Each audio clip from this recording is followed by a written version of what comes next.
That's a good question. Why can locking your knees cause you to pass out? Well, when you ask a good question, we give it to Matt. He tries to find a good answer every Friday for us, and well, this one kind of hits a little close to home. It does. It doesn't need always good advice. I think don't do what Christina did. What? Yeah, generally in life. Good advice in Right, life. yes, exactly. Point, yeah, chances are pretty good by now. You have seen the video. It's been all over the place. 2 News reporter Brooke Graham hitting the deck during a live shot a week ago. It prompted a lot of questions. You know, the biggest one, is she okay? Yes. And why did she pass out in the first place? Did it have anything to do with her standing up straight, perhaps locking her knees? So I took that good question to the experts.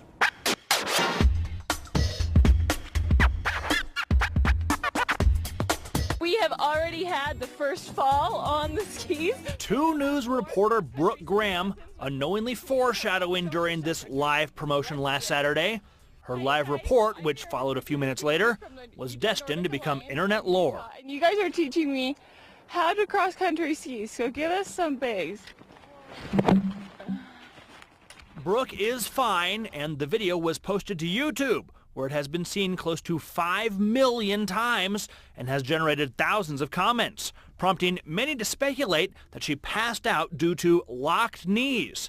Did she? It's a good question. YouTube is certainly full of plenty of video evidence that keeping your legs perfectly straight can result in the need for a quick and sudden nap. People in wedding parties tend to be regular victims. Here's a snapshot of who they are. As do military men and women standing at attention. I hope she's doing well. I asked Dr. Eric Smart of Altaview Hospital to weigh in on what happened to Brooke. He says that the most common cause of fainting? Decreased blood flow to the brain.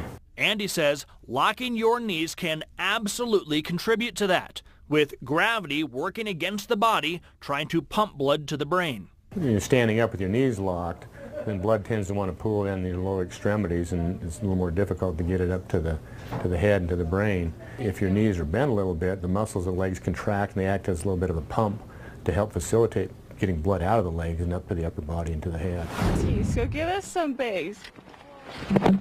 As for Brooke, she actually speculates that the decrease in blood flow to her brain had less to do with locking her knees and more to do with a cold that she's been fighting, or perhaps the altitude. And she told me she does plan to talk to a doctor about it. So give us some bass.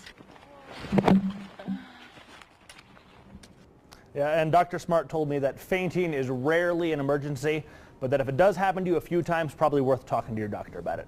Thank you for the good question. If you have one, you can always reach me through KUTV.com. Okay. All right, thanks, Matt. Sterling.